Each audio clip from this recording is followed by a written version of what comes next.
Happiness can't be traveled to. Happiness can't be owned. Happiness can't be consumed.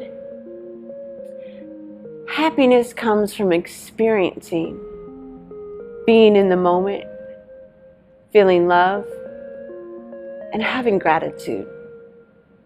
I'm not talking about just the gratitude that you're grateful for that you woke up that day. I'm talking about that deep gratitude even when you're angry. Well, you really can't be angry and grateful at the same time. I don't think so.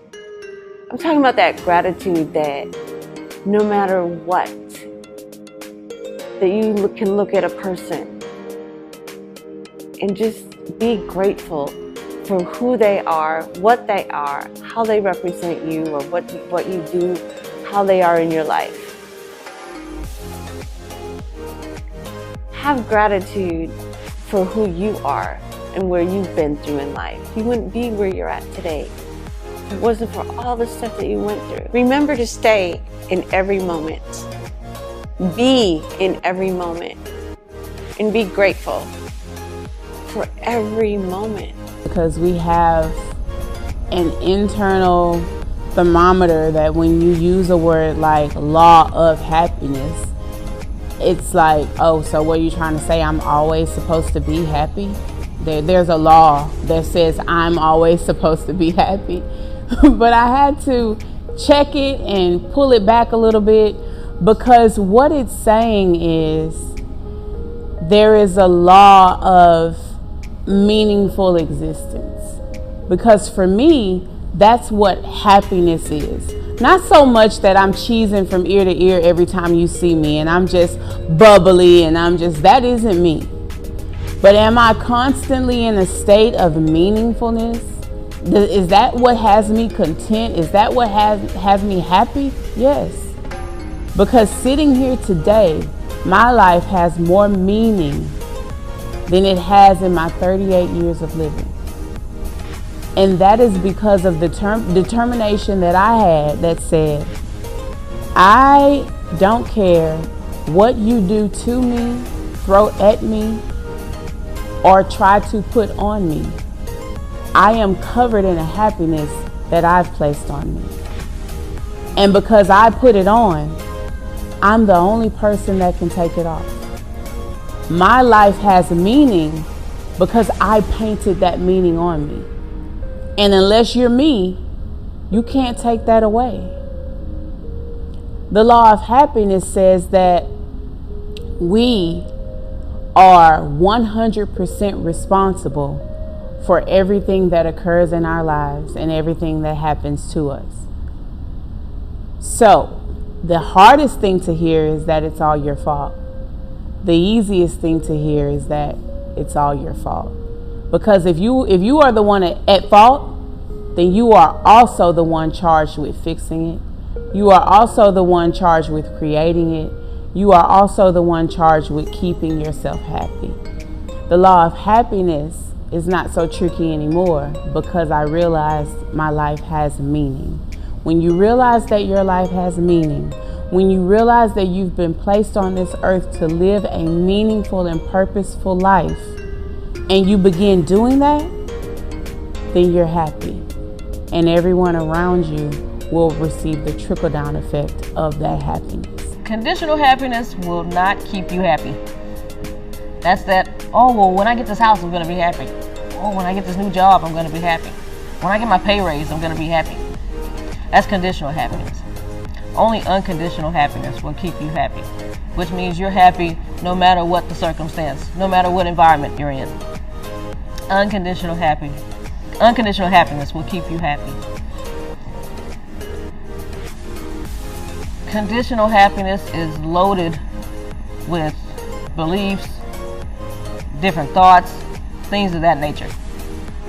And so because of that, that won't keep you happy. Anything at any given moment in time can keep you from being happy and cause you to be unhappy. It's the unconditional happiness that will keep you happy. Kids do this all the time. Kids know this better than adults. They know that life is supposed to be fun no matter what. Watch a toddler. watch them for a moment and see the point where they get sad and they start crying, but see how long they stay there. They don't stay there long because they know, I need to get back to the point of happiness. I need to do something else that's going to make me happy. And they get back there as quickly as possible. And that's what we as adults need to do. Stay happy no matter what. Whatever's going on, don't worry, be happy. I was worried for so long concerning who I should be, what I should be doing, what should be done by me. And I was less concerned with who I currently was, what I currently was doing, who I am. When you place an indicator or a word such as should on your life, that is a word that is determined upon somebody else's expectation of you. The law of happiness states that you live according to your own expectation. So remove should from your vocabulary. The only thing you should be doing is what you want to do.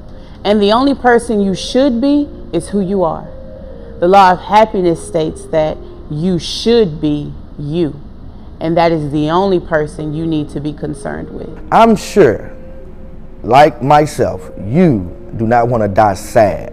I'm sure if you leave this earth, when it's time for you to leave this earth, you would like to leave this earth empty, meaning that you fulfilled all your dreams and lived to the highest expression of yourself, and you would like to leave this earth happy. So I am happy regardless of the weather. I am happy regardless of what's in my bank account. I am happy whether or not someone treats me right or treats me wrong. I am happy because I choose to be happy. So as I'm searching and looking for definitions of happiness, I stumble across a woman named Gabrielle Bernstein. She is the author of The Universe Has My Back. Shout out to Oprah because that's how I found her. Gabrielle says that happiness is the path of least resistance. And if you know anything about me, I love Abraham Hicks. Abraham talks about path of least resistance.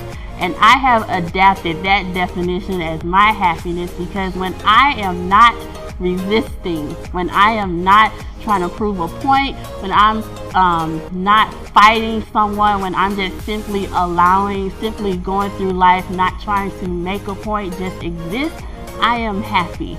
Happiness for me is the path of least resistance for me.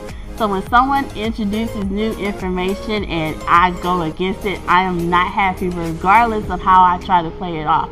Path of least resistance is happiness for me because when I'm resisting, my mood changes. When I'm resisting, my guard is up. I'm not relaxed. I'm not calm. I'm defensive. I'm trying to protect myself. And when I'm in that space, there is no such thing as happiness. Since happiness is an inside job, since happiness is your responsibility, I encourage you to watch how you interact with yourself. Meaning watch how you talk to yourself. Watch how you love or respect yourself. If you are telling yourself how down you are, how broke you are, how no good you are, how you will never amount to anything, how you won't achieve your dreams, how you're not as good as the next person, as you telling yourself you won't make it, you won't do this, you won't do that, you are in a state that is not happy and you're not grateful for your life. It is your responsibility to talk to yourself positively. It is your responsibility to love yourself unconditionally no matter what. Speaking of no matter what, there's a book by Lisa Nichols called No Matter What. And in this book, it is painful to read, but I had to go through it. In this book, she has an exercise where you look in the mirror and you tell yourself, I forgive you for, and you insert your name. So I would say, Tempest, I forgive you for. And whatever comes out is the thing that you're struggling with. Well, I wasn't happy in my life because I had things that I was holding grudges against myself. I was holding on to unforgiveness with myself. And the moment I started to work on forgiving Tempest is the moment I started feeling better about myself. The moment I started inviting happiness into my life. Then once I forgave Tempest for things, then I can go on and move on to other people and forgive them for things that they did long ago, wasn't even thinking about anymore.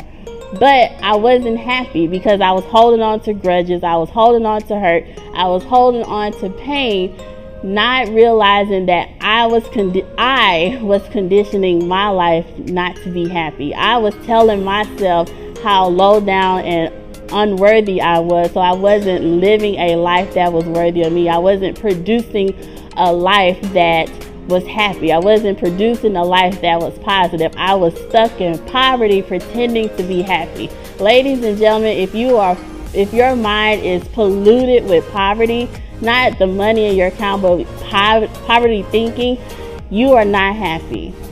The only way you can be happy, in my opinion, is to find your road to prosperity. Poverty looks okay, it's comfortable, you think you're happy, but there's a level of happiness, there's a level of awareness that you're missing out on. You are ultimately responsible for your happiness. So if you, at any given moment in your life, you feel the opposite of happy, your life is not a happy life. I want to tell you a story. It's my favorite story because there's so much to learn from it. There was this girl who had a really bad car accident during a storm. Once she started driving again, of course she was okay driving as long as it was dry and sunshine and blue skies outside. But when it came to it being rainy, she really didn't like driving. Well, one day, her and her father, who was sitting in the passenger side, they were traveling together. And they were on this road. And as they were driving, it started to rain. So, of course, she already, remembering what happened the last time it rained and when she got in the really bad accident, she already started freezing up at the steering wheel. You know, she got nervous, she got scared. And her dad told her, it's okay. It's going to be okay. Just keep driving. So she kept driving and the rain started coming down even harder. And she looked at him. She said, Dad, I can't do this. I'm going to turn over. He's like, no. I got you. Keep driving. And now she's getting frustrated at her dad because she knows he understands what she went through and she's not understanding why he won't let her pull over. So she keeps driving and the rain gets harder. And it gets harder to a point where she can't even see in front of her. She's like, Dad, I don't care what you're saying. I'm pulling over right now. And he looked at her. He said, you better not. You keep driving forward. And as she's driving, she's looking at all the cars on the other side of her that are parked because, ladies and gentlemen, it's raining that hard. And y'all know that kind of rain. That rain where you can't even see regardless of how fast the windshield wipers are going. It's raining that hard. But he tells her to keep driving. So now she's driving in anger. She's frustrated, she's angry, she's afraid, and her dad won't let her pull over. He told her to keep driving. So she kept driving, and eventually she got out of the rain. Just like that, it cleared up, the skies opened up. It's still a little cloudy, but now she sees the sunlight. It's not raining as hard, and then it actually starts slacking up to the point where it stops, and then her father looks at her and he says, now you can pull over. And so she pulls over and she's like, why did you ask me to pull over? He said, look behind you. He said, look at all the cars that are still in the storm. If you park in your storm, you stay in your storm longer than you need to. Well, ladies and gentlemen, why am I telling you this story? She was so focused on the fear, on the memory of the car accident, on the rain, on her dad not letting her pull over, on her anger towards him and her frustration, that she forgot to look at the good side of it. She had someone in the car with her who knew better than she did. She had someone in the car with her that she could trust, that did not guide her wrong. She forgot to look at the fact that she was still able to drive. She forgot to actually appreciate the fact that she made it out of the car accident and was able to get back behind the wheel of another car. She forgot to look at the good of the fact that the storm didn't last long. Ladies and gentlemen, stop focusing on everything that's going wrong and appreciate everything that's right. Always look for the good in everything. It's not always easy, but it's there. Trust me, I know. I have people that look at me every single day and see the good in me when I don't see it in myself. So, ladies and gentlemen, focus on the good. Stop focusing on the bad.